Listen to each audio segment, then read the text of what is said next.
What is the red pill you give them?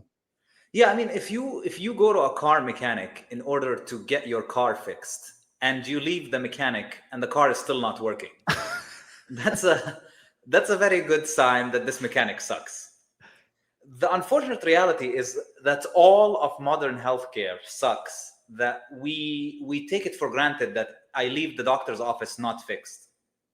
And this is how bad the system is. And this has only been the case for the last 120 years. This all started in the early 1900s with the creation of our modern medical system. So it started in the US, but unfortunately it migrated everywhere because of the strength of the US dollar. It started with the creation of the American Medical Association. And the goal of the American Medical Association was to standardize medicine in the US. And they based their policies on this report called the Flexner Report, which was written in 1913. And the goal of the Flexner Report was to standardize medical education everywhere, to make it so all medical schools follow the scientific way.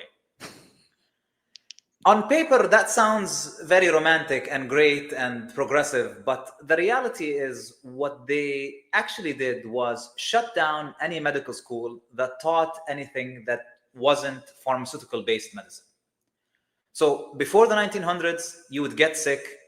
There are different kinds of doctors you could go to. You could go to a homeopath, you could go to a naturopath, you could go to an osteopath, physical manipulation, all other schools of thought. But because in the early 1900s, they discovered that there's so much profit to make with these pills that we can patent, they wanted to make it so that their medicine is the only medicine that's practiced. And this coincided with a huge decline in the quality of medical care that people were getting.